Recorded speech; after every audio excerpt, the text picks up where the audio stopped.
Probably the biggest challenge that I think real estate investors face is the ability to convert and communicate, you know, with homeowners, with sellers. I think the biggest thing, and we don't, for me, because I've done this for such a long period of time, I don't have like a script, but I want to accomplish a couple of different things on an acquisition call. Number one, I want to open up the conversation, right? Yeah, and then establish some type of credibility, something along the lines of, hey, it's Nick reaching back out. I know you spoke to one of our, assistants, or I know you had, filled out our form online about, being potentially open to an offer. I'm the owner, I'm the manager, I'm the, director. You want to open it up, identify, introduce yourself, and then establish some type of credibility. Hey guys, welcome to another episode with Julian Castle. I'm your host. I got a very special guest today. His name is Nick Luevano. Nick is a real estate investor. He's been on his entrepreneurial journey since 2013, and he is now, managing this huge operation, and we're gonna get into it. So, Nick, how you doing today? Amazing, amazing. Good to finally connect. I know we've been planning this thing for quite some time, so excited to finally get going for sure. Yeah, absolutely. Yeah, me too. So, as a special guest today, do you have a background you like to share with people, just so that they know who you are? Maybe a snapshot of where you're at. Sure. Well, full time entrepreneur since 2012, which is insane Okay. to me, right? I feel, a little aged sharing that information. But yeah, I got Yeah. introduced to entrepreneurship as a senior in college, right? So, got introduced to actually the network marketing industry where I spent about 4.5 years, in the network marketing industry. During that time frame, built a sales and organization of 5,000 customers ordering products in close to 30 states and 10 plus countries that were a part of my team. And during that process, learned public speaking, communication, sales, and how to sell at an extremely high level. And now I own a real estate investment firm. So after network marketing, I got going in real estate back in 2017-ish, and started my own company from scratch. And fast forward 2000, almost 25. I own a real estate investment firm. We do about 125 to 150 deals each and every single year. And our primary focus is fix and flip projects, wholesale, right, creative finance type deals, taking down rental properties, adding to our existing portfolio, and we do this nationwide. Okay, that's amazing. I love that. Yeah. Okay, cool. So, yeah, a lot of people do get started in network marketing. I also got started back in network marketing. I was part of iMarkets Live. I don't know if you ever heard of I that. have heard of it. Yeah, I have heard of it. What was the company you were working for or working with? Vima, Vima, Vima, right? the company based. I think it was like Scottsdale. I still remember. It was an acronym: vitamins, essential minerals, mangosteen, and aloe vera. Which is I still remember. Uh-huh. The acronym for the company, and it was an incredible experience, and I believe the kickstart to my entrepreneurial career for sure, 90%. Yeah, so let's talk about that. What was it at Vima that really kickstarted your career? I think that it was the ability to be exposed to things that I was never exposed to, not just in life, but in college, right? And I get asked this question a lot, the college, subject, and I'll just dive into it. Am I an advocate for education? 1,000,000%, right? All my kids go to college. But is it necessary to become successful? Absolutely, positively not, right? You want to become a doctor, lawyer, attorney? Yeah, damn well you should go to school. I went to school, got a 4-year degree, but I was never introduced to personal development. I took one public speaking class and that was it, right?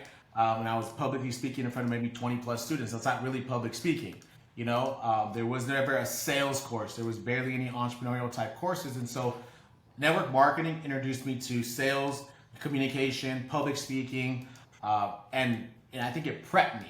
It was like for a bigger vehicle, a better vehicle in my opinion, which is real estate. That's amazing. Yeah. I'm familiar with the network marketing. I know that it's a lot of pitching. You got to pitch a lot of people. You got to like be constantly talking to people, and also it's a lot of public speaking. You can actually have these guest gatherings where you're the speaker and you're giving you're showing people the opportunity and all that stuff. So I'm sure that's where you got a lot of your experience from, right? Yeah, no, I was blessed and fortunate enough to be able to, since we're on the network marketing, subject, the reality, and I think this is just in business in general, um, but more specifically that industry, 3% actually win, 1% win at an extremely high level, right? And Yeah, I think in network marketing, the majority of people don't make a substantial amount of income, right? And my mindset was, I want to be part of that 3%. I want to be part of yeah, that 1%. And I was within, I think, my first 5 months within that company years ago. I hit like the six-figure level. And then within, my first year and a half ish, 2 years, I was making, well over a quarter million. And this is at, right out of college. So I thought I was like a millionaire at that point. You know what I mean? So nice, I did reach a pretty high level of success rather quickly within that first business. And so I was, definitely blessed and fortunate. nice, nice. That's amazing. What do you think was it at that time that allowed you to do that? Like, do you always have discipline, in your, your life, or what was it like? What was the key that you think you did in order to be, one of the successful ones and not one of the other crowd? I think that it was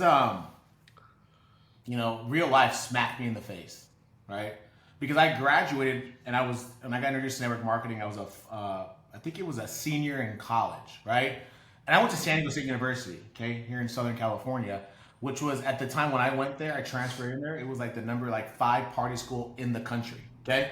So I said, look, if I'm gonna go to school, I'm gonna go to San Diego State. You're by the beach, huge party school, great social aspect, incredible, education wise. I think like the average, GPA for incoming freshmen was like 3.8 or something like that, right? So I think what smacked me in the face was graduating, and I asked myself like, well, what next? The party's ending.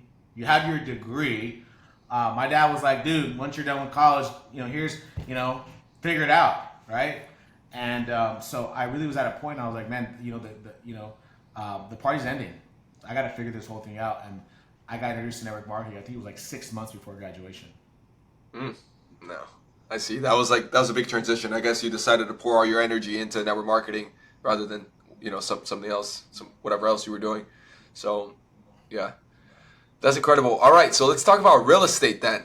So tell me, how did you get introduced to real estate? What caught your attention? What was the big aha moment? Well, I think I got to a point in the network marketing stuff where I just got tired of traveling so much. I was traveling, and I didn't really, get a chance to like live like a normal life. I was traveling, doing meetings. I was in different countries. I was in different states. I was on planes all the time, and the company got into some trouble. We transitioned to another company, and I just got to a point. I said, "Hey, look, I just don't see the vision long term within this particular industry." And so I told myself, I said, "Look, Nick, you have an incredible skill set, right?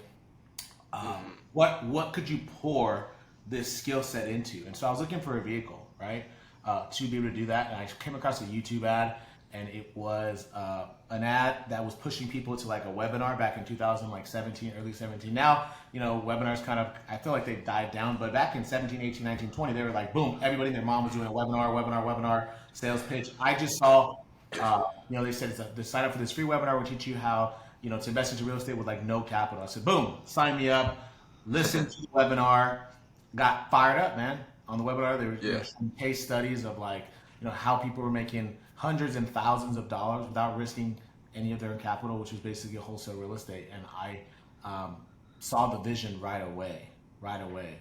And I'll never forget, man, I was sold. I was sold. And I was like, I just got to figure out how this whole thing works. Yeah, that's amazing. I love it. So what'd you do from that time up until you got your first deal? Like, what'd you do? How'd you get there?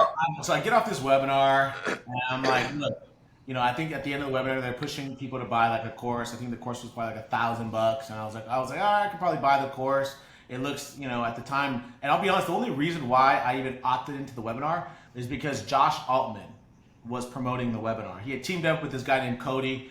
This was back in 2017, and I known Josh from Million Dollar Listing. He was like the most successful real estate agent, in LA. And so but he was promoting like a wholesale course, and his pitch was like, yo, people don't realize before I came to successful agent, I was on the investment side. So that's the only reason why I really, tuned into that webinar. And I guess at the end of the webinar, uh, I said I was contemplating buying the course. But before I did that, I said, who do I know in my circle that's in real estate? I went through my phone book and I realized I knew 5 people, called all of them, and one of the 5 people was a ex business partner. He was in my sales organization in network marketing, a guy that I really liked and trusted, and so we basically, got together. I said, hey, let's go grab dinner, and that dinner, him and I became business partners. And he was already wholesaling, but just didn't have a lot of success. He had closed like maybe one, maybe 2 deals. So he was looking for a strategic partner, and I was looking for somebody with a little bit of experience. And him and I partnered up together. And within our first 30 days, we closed our first deal for $90,000 profit. Whoa! Oh my God! I wish I had a bell. That's amazing. Yeah. So you made $90,000 or in your first month. How how was that? Like, were you used to that kind of money in a month time? Like, I what? mean, I was used to earning money because I was, the top 3% in the network marketing. So I was Yeah, used to making a substantial amount of money. The only challenge was the money that I had made in network marketing, I kind of pissed it away.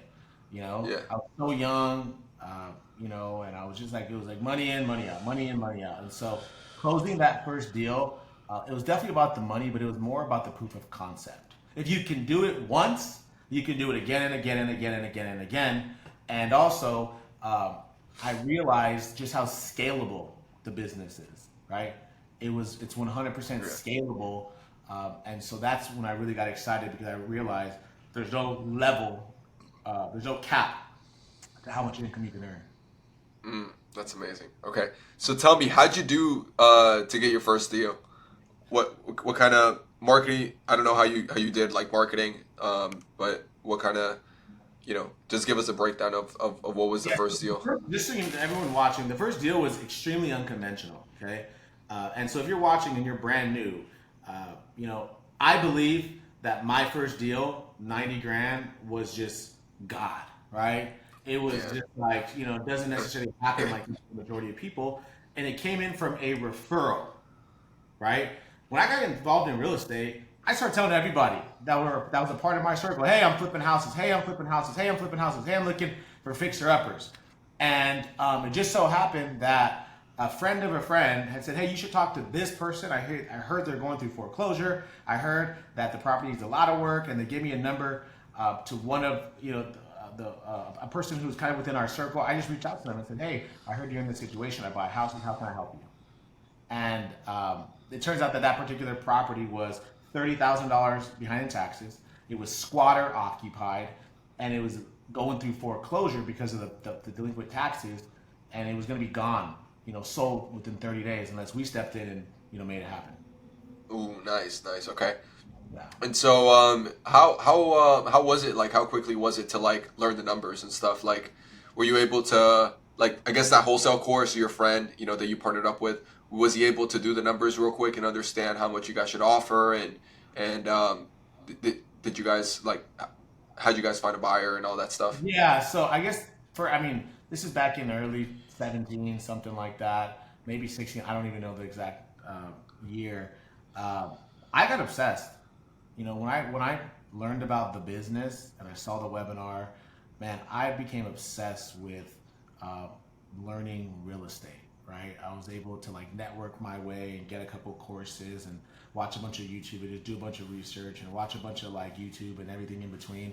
And there wasn't as much content as there is out today, but I became obsessed with the business, obsessed with running numbers, obsessed with the terminology, obsessed with communicating with sellers, obsessed with just real estate in general. And so by the time we got this first deal, running the numbers weren't that difficult. I understood the basic concept of ARV and the repairs. The only challenge was I'd never done a deal with squatters. I'd never done a deal where it was facing an auction day. I'd never done a deal where we couldn't even enter the property because the people that were squatting knew what was happening, right? So I Yeah. think numbers wise, it was pretty easy. The challenge was selling the deal to a buyer, squatter occupied, right? You're crunching time. Your evictions down the road, 30 days down the road. Um, so I think that was probably the most challenging aspect of that particular deal. Cool. Yeah. And how'd you do that? How'd you find the buyer? Um, that one networking. I remember we would go back in the day, man. This, people don't do this anymore. We go to the auctions, and we would, if you're at an auction, you're probably a buyer, right? So we went to the auction within that particular zip code, and we started soliciting buyers, right? Um, and so we met the buyer at the auction. Wow. Um, Insane, yeah. So we literally just show up and just start networking and say, "Hey, you're a buyer. What are you looking for? I know you're buying. You're here to buy a house, right? Because you're at an auction. I don't even know if they have auctions anymore. I'm sure they do. I don't know how they do it, Yeah. but this is when people would go in person and bid on these houses. So we go in person, and we started, networking and found the buyer that way. That's amazing. I love how you just went. I have no idea if that works nowadays, but that's just what we did. Yeah, I love how you went directly to the source. Like that's amazing. Obviously, it's like duh. Like let's go to the auction. There's a bunch of buyers there, so that's awesome. So and what'd you do your first year like wholesaling? How big did you scale? How was your first year? First year, I'd say a little bit of change. We did about $1 million, you know, uh, and I think that first year was so important uh, because when I was first getting going, um, I owned a high paying job.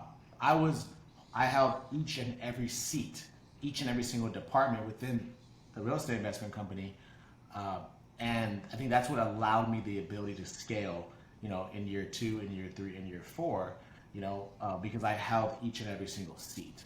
And so I was working, 6 days a week, 8 hour, 9 hour days, just really putting in the grunt work and building that foundation because everything was still kind of relatively new, right? Sales, Mm, communication, everything in between. I got it. I'm there. But as far as the industry, it did take me a little bit of time to develop. gotcha. Okay, that's amazing. I mean, doing 1 million the first year is still like an amazing accomplishment.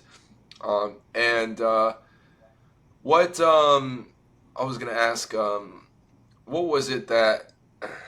So you said that you did 1 million the first year. Um, did you focus in your backyard? Like, what market did you focus on? Did you do local wholesaling, virtual wholesaling? Like, what was it that you did? Yeah, we were virtual since almost day one. We Mm, focused. I live here in Southern California, so that was our focus. But we also ended up going up north, and in like the central California, Northern California markets. And so we pretty much focus all throughout California. I'd say all the way from Sacramento all the way down to probably San Diego for the first year, year and a half.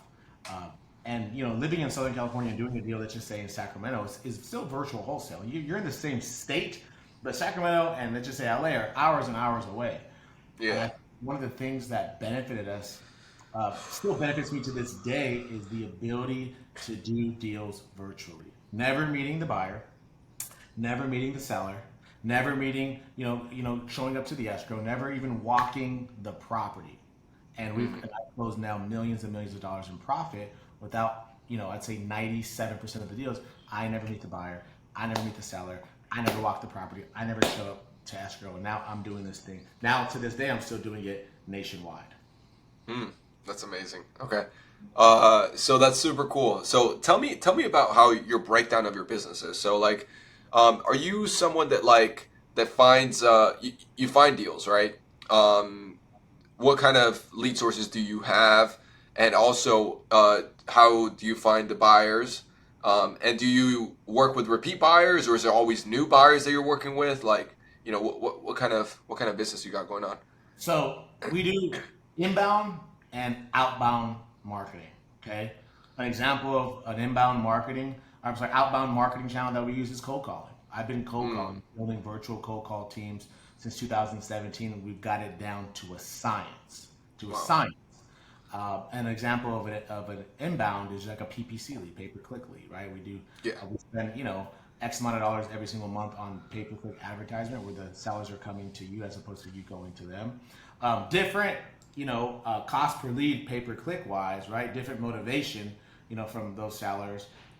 But again, we kind of got it down to a science to where if we spend X amount of dollars, there's X amount of return that's almost at this point guaranteed.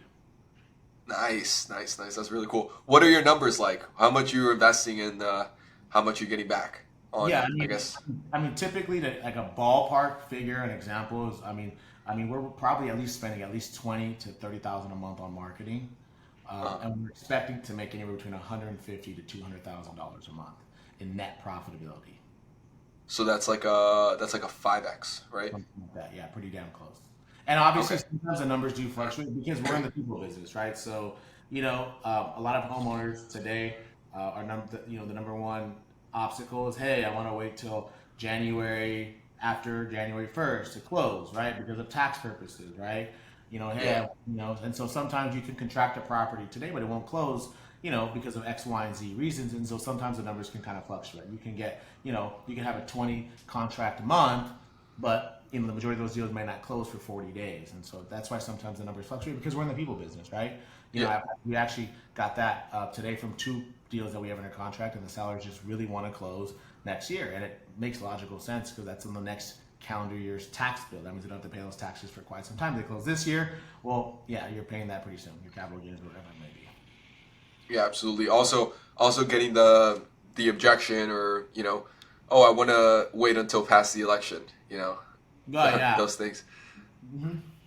Yeah. yeah, we got in that one as well. But I think for the most part, not to get political, or anything, but most people are excited in the direction that we're going as a country. I think economically, um, I think that a lot of people are kind of really excited for what's going to happen in the real estate market in Q2, and Q3, and Q4, which we're all pretty excited. Yeah, for sure. That's awesome. So it's really great, hearing your journey, learning from you. What do you recommend people do to get started nowadays? So if you're watching this and you want to get going, and you got to really understand that the business itself today. Um, I coach a lot of students. I have a lot of students. I've coached probably now maybe 300 plus students. I hold events. I hold workshops. I've done consulting for huge companies and X, Y, and Z. And I think the biggest thing is understanding that number one, you don't have to quit your job to jump into real estate. You can easily and effortlessly do this on top of what you're already doing, right? But if I Yeah. was to get going, number one is I would find a mentor, right? That's the number one thing I would do. And it's like Tony Robbins says, turn decades into days, right? That's what Yeah. mentorship does, especially the right mentorship. Someone credible, knowledgeable, and currently in the business. I'd find a mentor and I Yeah. would connect with that person and figure something out so where you can learn from that person directly. Cut the learning curve, right? Cut 12 months into 3 months, cut 3 months into maybe a couple weeks. Number two is I have a solid vision, right, for what I want to accomplish, maybe a number, and maybe it's numbers wise, right? And then number three is Yeah. I get to work, put my head down, and I get to work. I'd Hmm. master two things. Number one, I'd master marketing, which is basically lead generation. And number two, I'd master acquisitions. If you can master, right, creating systems and processes, or just swiping a credit card at this point because of all the things that are out there, and you have leads coming into your business each and every single day. And then number two, master sales and acquisitions, right? Communicating with sellers and locking up contracts. You can become massively, massively successful. Yeah, that's amazing. Yeah, I love those. I love those key steps right there. Um, Great. So sweet. So you're coaching people nowadays to do this, and so a mentor is very important. Obviously they have you as a mentor. If they choose to, right? Right. And they have the ability to master marketing and acquisitions. What I guess for the people listening, I guess there's maybe two types of people, maybe three. There's the people that have no money. There's the Yeah. people that have some money, Yeah. and then there's the people that have like you know money to play with that you Sure. know able to scale. So what would you recommend in those scenarios for the people? I mean, if you have, let's just talk about scenario number one. Maybe you're out there and you're just like, man, I don't really have a lot of marketing dollars, right? Then you're gonna have to go like the free marketing channels. And off the top of my head, you're gonna have to get really, really good at maybe agent outreach, right? Getting on the MLS and getting on Zillow and cold calling agents and making offers on properties and attempting to wholesale off of the MLS. Number two, you're gonna have to, communicate with other wholesalers and potentially JV deals, right? Those two channels right there, a joint venture or, marketing we call it agent outreach. Those are two free marketing channels, right? Craigslist and Fizbo and things like that could potentially possibly work. Very unlikely, but there's always that possibility. And then lastly, if I had like a tiny small marketing budget, I really try and maneuver to SMS, right? I know there's some SMS campaigns that you can potentially launch with maybe a couple $100, or number two, a small cold calling campaign towards and your investment would be some data and a dialer. If you could inch your way to maybe a small SMS campaign or a small cold calling campaign where you're the one and only person on the phones dialing 8 hours a day, that's the direction that I will go in. If you're in that middle section, you got a little bit of money to play with. Cold calling, right? Hiring VAs, and that's something that I've mastered over the course of the last 5 years, is building virtual cold call armies, right? Bringing on 2 VAs, 5 VAs, 6 VAs. We often employ about 15 to 20 each and every single month. I've done that for years. So number two, a small SMS campaign or a ring this voicemail campaign. And that's if you kind of have a little bit of money to play with. And if you have a decent amount, then I'd probably go the pay per lead, the pay per click, and then I'd probably throw in a little bit of cold calling. But this is just in my opinion. Okay, that's cool. I want to ask you a question. There's I debate this all the time, but what do you think is better ROI, or is it getting a cold calling virtual assistant, or spending your money on pay per lead? And see, you have to ask yourself a question.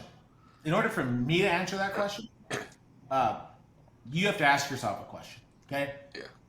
Because you have to understand the cost per lead, right? Our average cost per lead, cold call wise, is around $9, $8, somewhere in between there, right? Yeah. So we're paying about $8 to $9 per cold call lead, okay? Our average pay per click lead is damn near $300, okay? Mm. And so, my answer might be, hey, it's going to take me 10 to 15 pay per click leads to generate one deal. And that's because I have excellent communication skills. I've been doing this for quite some time, and I know I'm confident in my skills and abilities, okay? So I might just say pay per click. But if your skills and your abilities aren't up to par, and they're not up to par, you might want to go cold call, right? Because what good, and I tell this to everyone, is spending X amount of dollars on leads and you can't convert, right? I don't care if you have an unlimited Amex credit card and you're able to spend $20,000 a month on marketing. What good is spending $20,000 a month on marketing, generating X amount of leads, if you can't convert those leads to contracts, those leads to paper, those leads to signatures, right? And so you have to ask yourself a question: is where do I stand in the sales and acquisitions role? And if your skills aren't up to par, that needs to be your main focus, right? Because I tell people all the time, marketing wise, all you need is either one, paying somebody like me to help walk you through setting up the systems, processes, procedures, and infrastructure to have leads coming into the business, or number two, have a big credit card, right? Go to the best PPC company, go to the best PPL company, and swipe that credit card. But either of those, right, won't work if you can't convert, or you don't have, you're a sales representative that can possibly convert, right? If you can't convert, you're going to bring somebody in that can convert, and that sometimes might not work because you might not be able to coach that person anyway. So I'm a firm, big advocate for leading by example, because I know my skills are right. Yeah, got you. Yeah, I totally appreciate that answer. And I want to talk a little bit about hiring. Obviously, you have a lot of experience hiring. When should someone, who should be their first hire? And how should you structure, I guess, your team in order to have a team that's efficient once you have the capital available, or the scale? Typically what I like to, when I direct people on hiring, I just like to ask them, hey, what's your vision for the company? Because my vision can be completely different than your vision, Julian, right? My vision can be hey, I want this big office.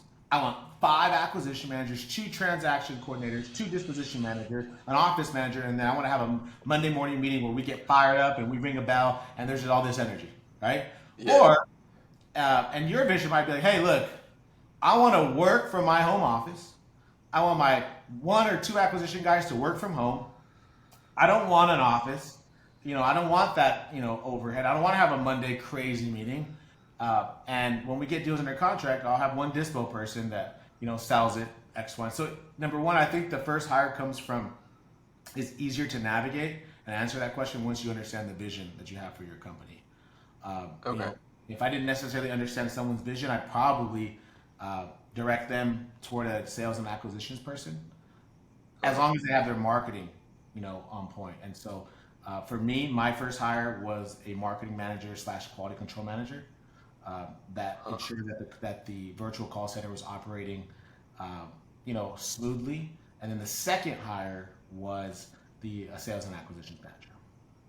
Gotcha. So the first hire was for the lead generation to make sure that that kept going, consistently and smoothly, and then the second one was actually the acquisitions guy who would take the calls and get them under contract. Okay, that's really cool.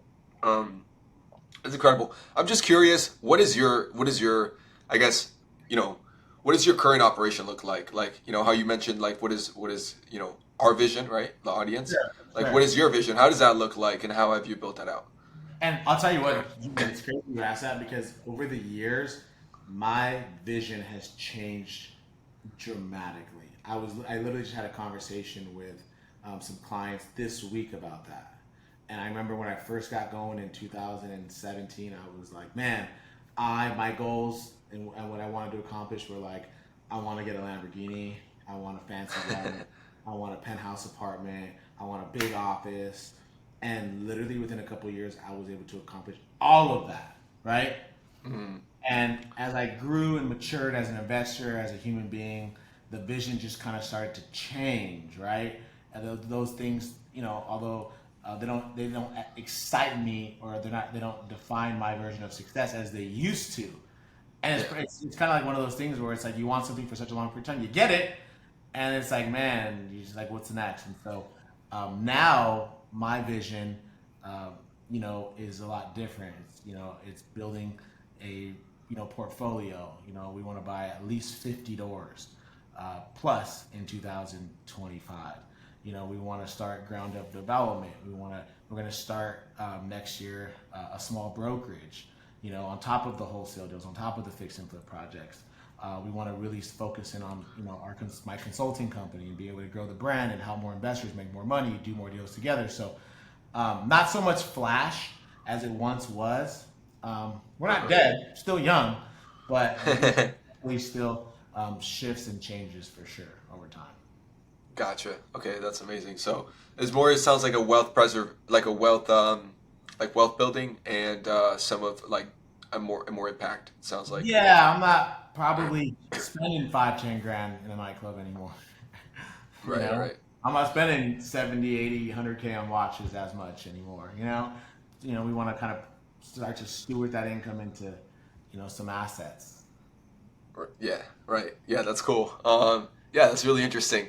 Okay. So, well, we talked, a little bit about your journey. We talked a little bit about how people should get started. Could you tell us, I guess, for the people that know and understand, lead generation is the first step, but actually talking to a seller is one of the most important parts of this business. Could you talk to us about how to talk to sellers and how to best do that in order to come to an agreement with them that is a win-win for you and them as a client or customer? Yeah. And I'm assuming we're probably talking about acquisitions. I would Yeah. imagine that probably the biggest challenge that I think real estate investors face is the ability to convert and communicate, with homeowners, with sellers. I think the biggest thing, and we don't, for me, because I've done this for such a long period of time, I don't have like a script, but I want to Hmm. accomplish a couple different things on an acquisition call. Number one, I want to open up the conversation, right? Yeah, and then establish some type of credibility, something along the lines of, hey, it's Nick reaching back out. I know you spoke to one of our, assistants, or I know you had, filled out our form online about, being potentially open to an offer. I'm the owner, I'm the manager, I'm the, director. You want to open it up, identify, introduce yourself, and then establish some type of credibility, right? Whether you're the Yeah. manager, you're the owner, you're the CEO, CFO, whatever it may be. And then number two, uh, I want to take you through like a really quick dialogue, right?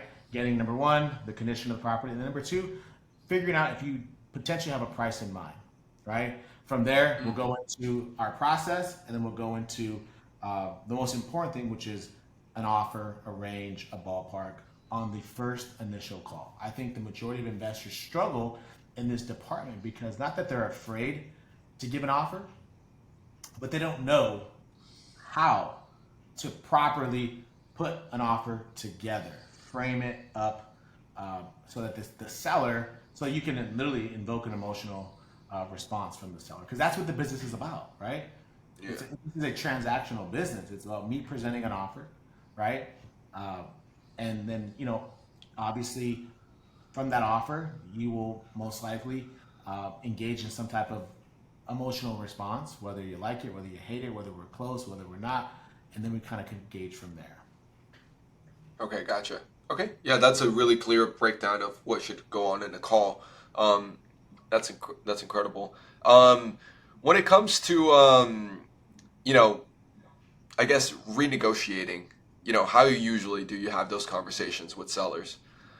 Because for newcomers, they might lock up a deal and it might not be a deal. You know what I mean? So a lot of them are probably gonna have to go back and retrade.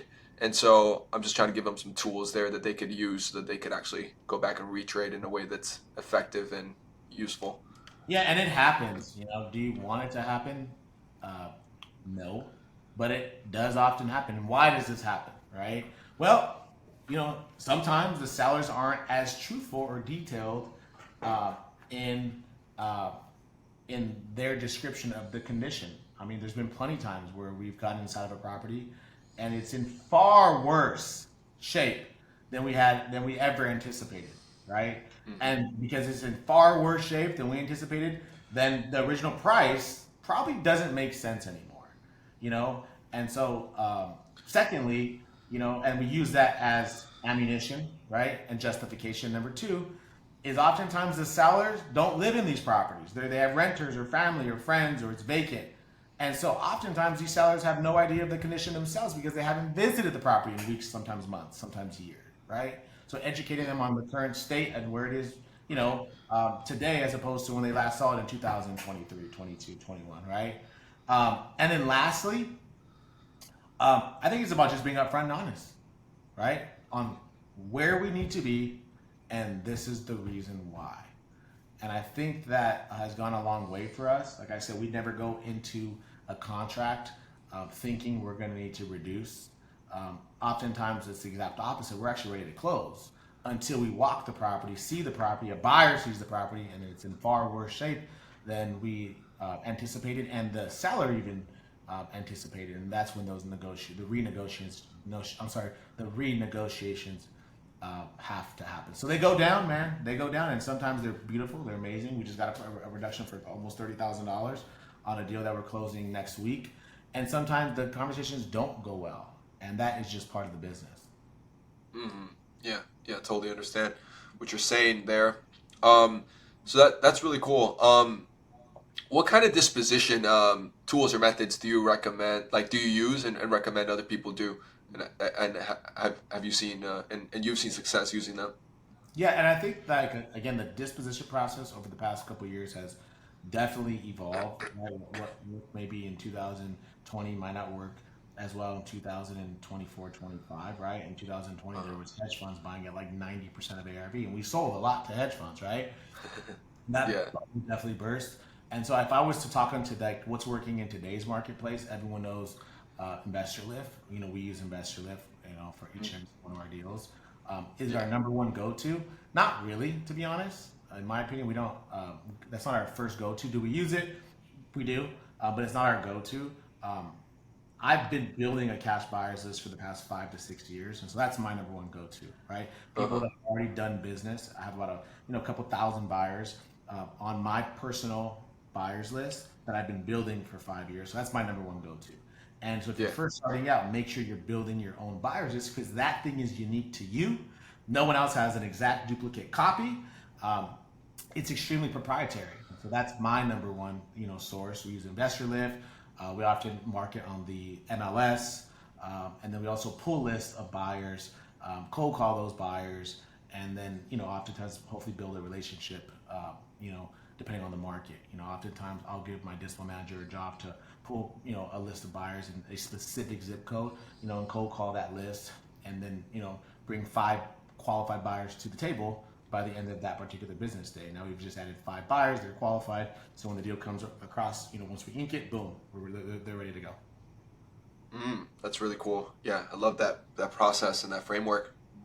Um, cool. So you're telling me that you build a cash buyers list. If you're doing that, that means that you're mostly wholesaling in other areas or other parts where you have already had buyers, right? So when you say virtual wholesaling, is it really just California where you're focusing on, or is it like more like all the states kind of, because Yes, yeah. So we're in about nine different major metropolitan markets, and major, 9 states nationwide.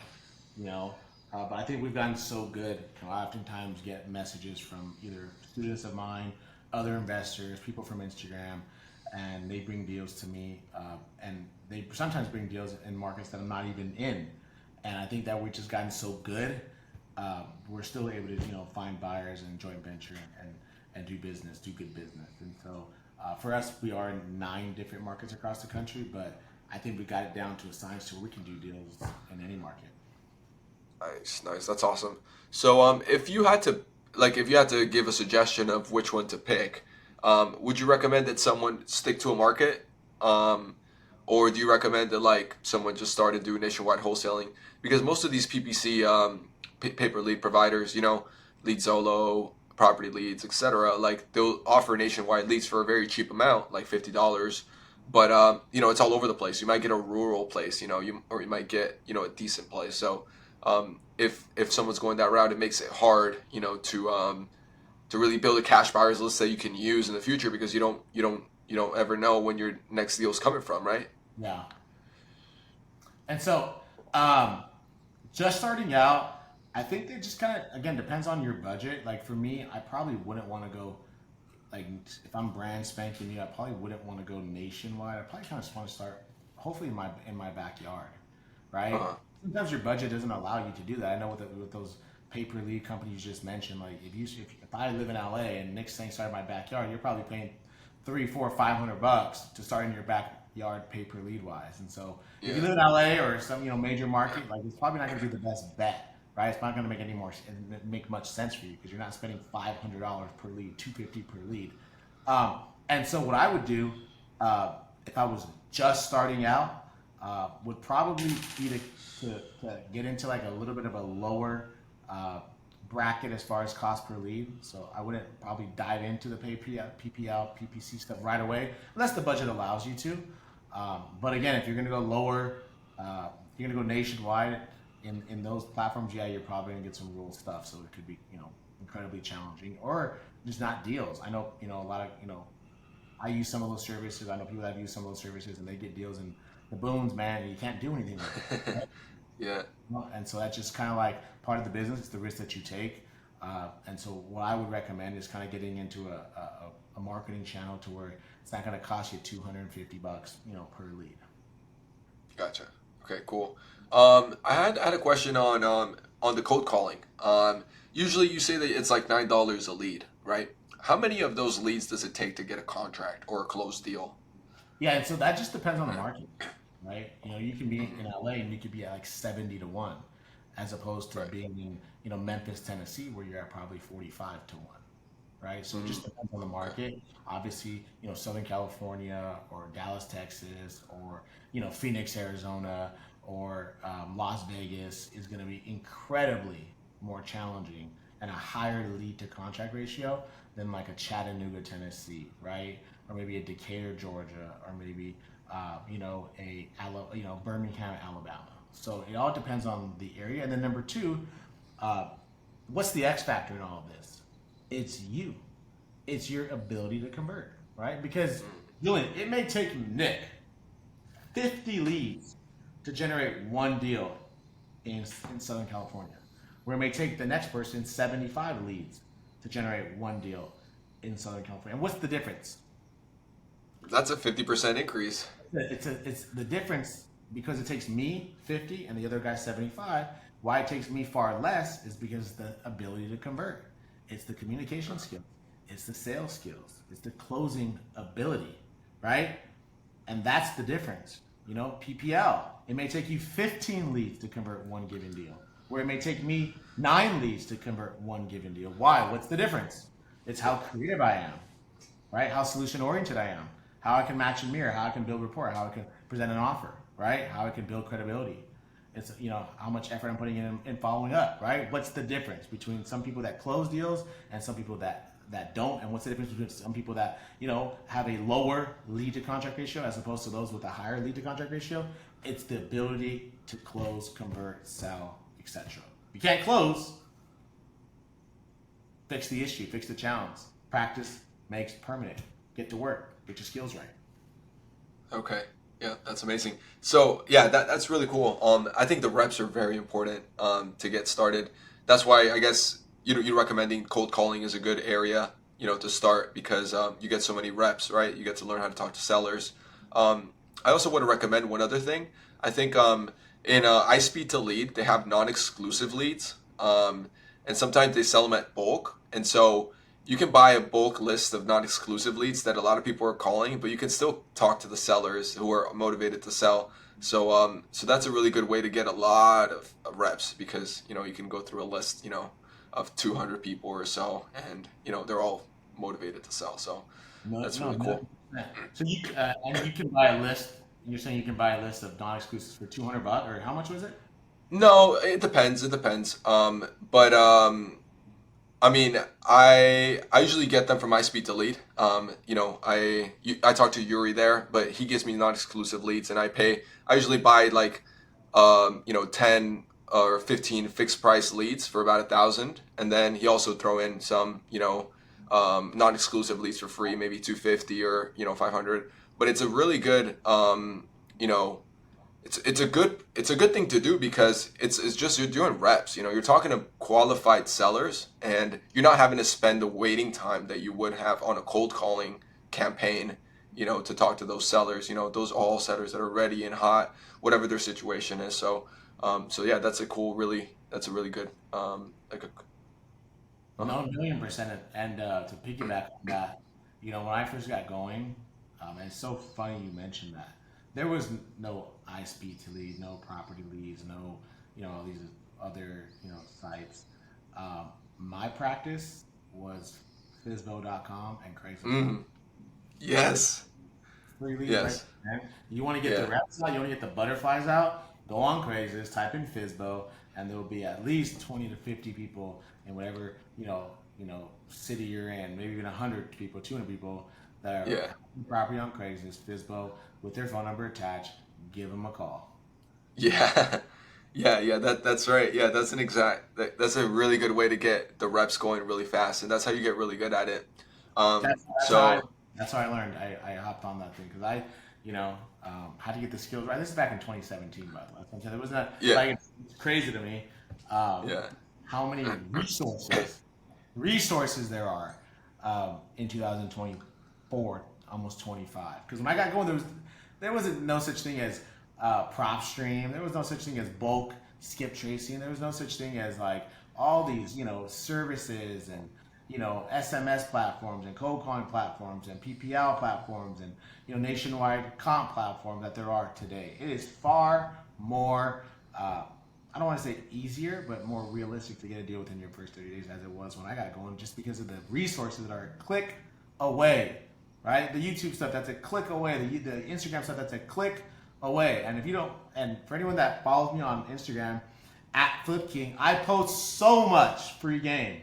Like if you don't close a yeah, deal just from like my Instagram alone, something is incredibly, incredibly wrong. yeah. Exactly. You're just not taking action. That's what I would say. Somehow. Yeah. So tell us a little bit about. You said that you got your reps in for sale by owner, right?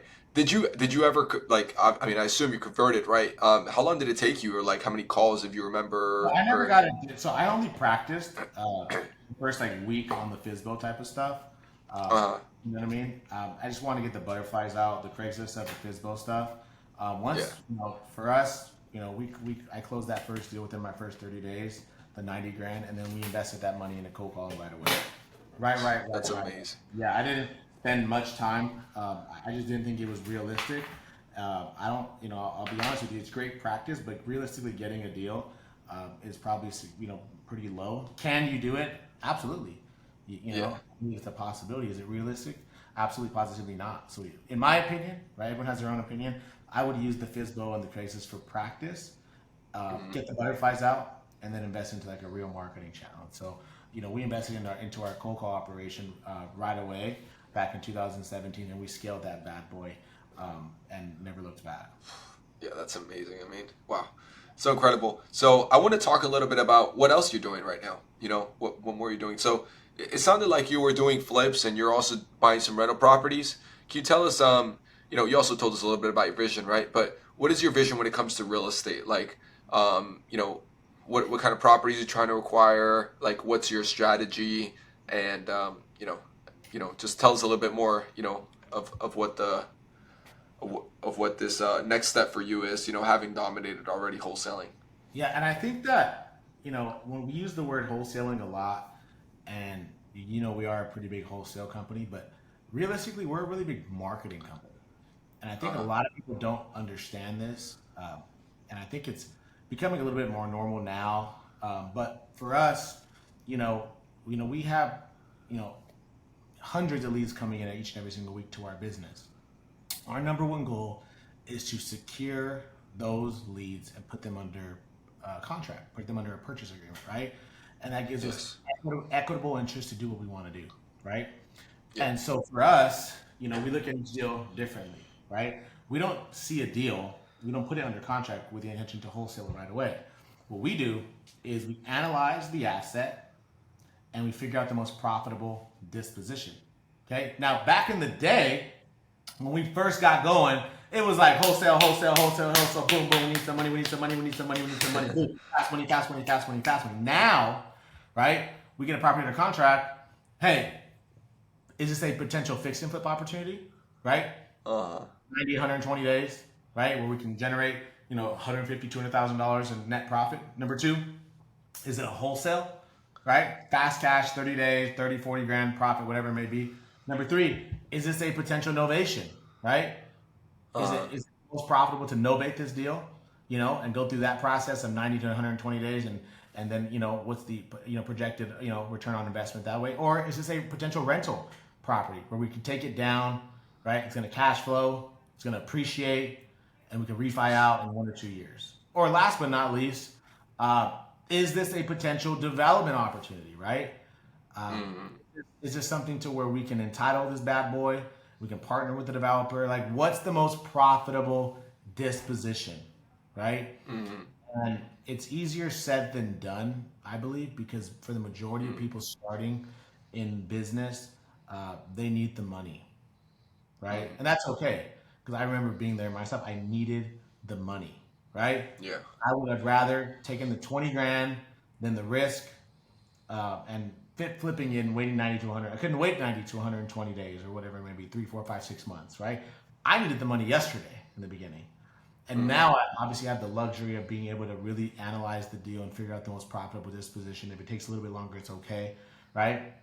And so for us, we never want to leave money on the table. I mentioned at the beginning of our call today, I haven't even announced this on social media. I haven't announced it to anybody, but we're going to be starting a small brokerage, right? Where we're going to be working with, getting people approved and helping them find their first, dream home, right? Where Mm-hmm. American dream is alive today. Because I feel a lot of people across America, to be honest, feel that home ownership is like nearly impossible, right? With interest rates and the loan qualification process and the down payment and just the hassle of open houses and everything in between. We want to simplify that process. And so, and then number two, we see just opportunities, to not just help people, but to earn income for our company. So we're gonna be, opening up that department in 2025, which I'm extremely, extremely excited about. It's amazing. Congrats. Yeah, that's incredible. Sweet. Yeah, I want to talk about. I want to ask you about your portfolio. What does it look like? How many properties you have? Like how much cash flow you got? How much equity, etc. So, not to get as far as the, I guess, uh, cash flow that's coming in, but we probably have uh, close to 15-ish doors Uh huh. now. And I think a lot of that is simply because we sold so many of our projects that just went up. I mean, almost, I mean, double. I mean, one of our biggest markets was Dallas, Texas, back in 2017. I remember buying houses in Dallas, Texas for 60 grand. Wow. Or Texas. Right? I remember buying properties for $60,000, $70,000, and those properties appreciated um, double in value, right? Yeah. Plus, and they were sold. And so I think next year, well, next year will be our focus will be expanding, and our goal is at least 50 doors. Some of it multifamily, a lot of it single family, and so I think that we have the foundation to be able to make that a reality. On top of purchasing uh, a place that I'm going to be living in, which is a 3,000 plus square foot, 5 bedroom, 4 bath house that I'm actually in escrow for now. So hopefully Nice. we'll add that bad boy in there as well. Nice. That's incredible. Where is it gonna be at? Here in Southern California. Southern California. That's super super sweet. Now. Yeah, living the dream, man. That's awesome. Um, so tell us a little bit about your coaching programs. Tell us about what you do for other people to get them to their to the success that they want or that you have. Um, For I them. mean, now, I mean, over the past, I'd say 4 years, I probably coached maybe 300 plus people. I've had multiple people make well over $1 million, which I'm extremely excited about. Multiple people Mm, make over half a million, handful, dozens and dozens, well over 6 figures within their first year. Some of them people full time, some of them part time, some of them started part time and went full time, quit their jobs and everything in between, started their own companies. And so I've been able to coach people from all levels, man, from newbies, beginners trying to make their first 20K. I have a program called First 20K where we walk you through making your first $20,000 in real estate. And typically those people have jobs and careers and things like that. And also I yeah. have, higher level programs where it's like, hey, I own a high paying job and I want to scale and I want to be a slave to this high paying job. So we teach you how to systematize your business and implement the right people and the right chairs and the right departments to be able to, give you financial freedom, but also time freedom. And then lastly, I have companies reach out all the time that need sales training, right? Hey, Uh huh. how can we convert leads to contracts quicker, faster, more efficiently, more productively? And so oftentimes I'll go into companies and train their salespeople, or they'll come to me, fly people out. So for me, if you're out there and you're wanting, and again, I tell this to people all the time, even if it's not me, find a mentor. Okay, Yeah. and if that's you, whether you're a brand new person out there wanting to make your first $20,000 in real estate, or you're that high level CEO and you just want to buy back your time, stop owning a high paying job, or and scale your operation, we can help you. And so I get great satisfaction out of the testimonials in which we've been able to produce, because I've at this point created millionaires, and it's fucking incredible to hear the success stories and to see their lives transform and through real estate. That's amazing. I love how you're so passionate about helping people and helping them make money. That's an incredible thing. So now that we're wrapping up here, what are your parting words for people? What would you like them to do, to take action at the end of this call, this at the end of this podcast, and also, yeah, where can they find you? Um, Best place to find me is going to be Instagram at Flip King. I'm sure it'll be somewhere here on the description. That's probably my most active. Next year, we will we'll be branding all throughout YouTube and TikTok as well. I'm on Facebook Mm, at Nicholas Luevano, um, LinkedIn as well, Nicholas Luevano. And as far as like actionable steps, I think the best thing that anybody can do is just figure out uh, a vision, a vision, mm, for what they want to achieve. Um, and because I believe without, like they say, without a vision, the people will perish, right? mm. Uh, And so I think that creating a vision for what your life will look like in 1, 2, 3, 4, 5, 6 years, and then just reverse engineering what needs to take place to make that vision into a reality. Because I think the majority of people just don't have goals, man, and they wake up Hmm. 9 months, 12 months, and like, holy crap, I'm the exact same place. I live in the exact same place. I'm driving the exact same car. I'm earning the exact same income. Nothing changes if nothing changes, right? And Yeah. sometimes change requires you to get uncomfortable. Sometimes change is scary. Sometimes change is stressful. But if nothing changes, nothing changes. And if you're out there watching this, right, and you want more, you want to earn more, you want to become more, then you must change because the person that you are today, this version of you that you are today, the things that you do each and every single day is not going to get you to where you want to be. So in order for things to change, you must change. And it's like they say, the definition of insanity is doing the same thing over and over and over again and expecting different results. That, my friends, is called insanity, right? And so, number one, create a vision for yourself, for what you want to accomplish. Number two, find a vehicle. We know the vehicle; it's a real estate. And then number three, find a mentor that can turn decades in. Turn um, you know decades into days, decades into months, instead of trying to figure it out in YouTube University. Where that guy's saying this, and that guy's saying that, and that guy's saying this, and that girl's saying that. It can create a bit of chaos. And so I'd find a mentor, the industry, and last but not least, get to fucking work, baby. Let's go. All right, I love it.